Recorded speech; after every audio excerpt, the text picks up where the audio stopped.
Kimberly Netto, who has been a psychotherapist for over 30 years. So, Kimberly, tell us where did you study and what courses did you take? Okay, well, I studied in Bombay. I did my bachelor's at Sophia College, and then I went to Bombay University where I did my master's in clinical psychology. And then I came over to the United States in New York, and I did another master's in clinical psychology from Long Island University. And then I went on to doing some credits towards my doctorate degree, but then I did not complete that. So basically, I have a master's in clinical psychology. Okay. So, what motivated you to be a psychotherapist?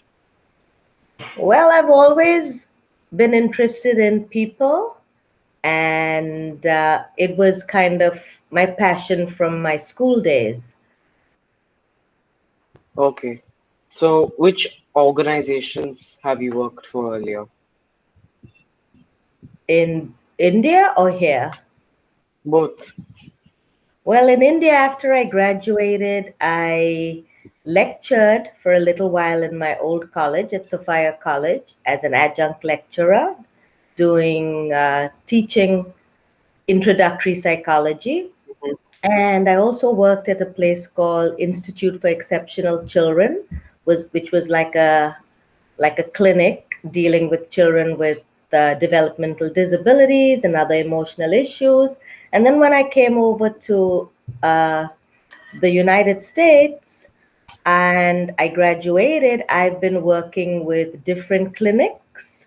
And what I basically do now is group psychotherapy, individual psychotherapy for a very varied group of um, clients and different ages. Some are dual diagnosed, some have developmental disabilities as well as psychiatric problems. And I also do a lot of testing, which is psychological evaluations, which Hmm. includes like IQ testing and adaptive testing.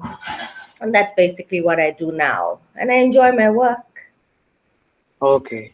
So, how do you use technology and how do you think technology has influenced psychotherapy? Well, right now, without technology, we wouldn't be able to function. Given the pandemic, all our face to face contact in terms of therapy has been suspended, and we do everything through telehealth, Mhm. where we, simulate the therapy session on a Online. video chat via Zoom or via what you're doing right now, or Hmm. even Google Duo, somewhere where the person feels they have, private place to talk, it's confidential, and they can engage in whatever we would do in an actual therapy room. So without that, it would be impossible. So thank God for tech Okay. that we can continue, serving people. Yeah. So, what skills should someone have to succeed in something like psychotherapy? Well, you got to basically love what you're doing. That's step one. And you've got to have a very open mind in terms of not going in with a set agenda, because people are very complicated and things change, and you've got to kind of bond or gel with the person and move on from there. And if that is a good relationship, then of course it can be very gratifying for the person. You can help them step by step improve their lives, and you also learn a tremendous amount from you know being in doing therapy with other people. It's not a one-way process. You also gain a lot in terms of learning to cope with Hmm. situations yourself. Yeah. So, how do you measure success?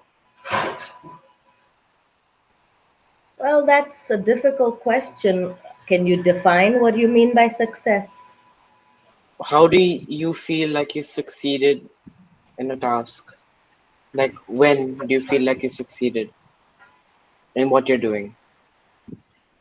When you see a positive change in someone, then of course you feel you've succeeded, and that change need not be quantifiable. It could even be something very tiny, or in certain fields things is very numerical and quantifiable, but it with our field it may not be, but you still see a change in the entire mood of a person, or a significant improvement in the way they cope with the situation. And then Mhm. if there's success for the person, then I give myself a pat on the shoulder and say, hey, I've changed somebody's life in some respect and made it much easier for them to handle any traumatic event that they might have.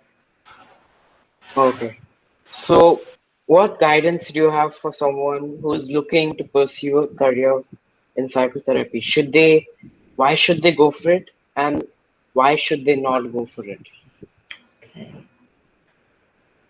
If there's someone who has an open mind and somebody who likes helping other people and does not get bombarded or burdened with the problems and issues of other people, then I think they should go for it. And if they have a passion for it, and if they think it's something that they would like to do, go right ahead. But if it's someone who is not into people and is more into working with, another field, then of course they don't go for it. It's not something Okay. anyone would love to Yeah. do unless they really like it. Hmm.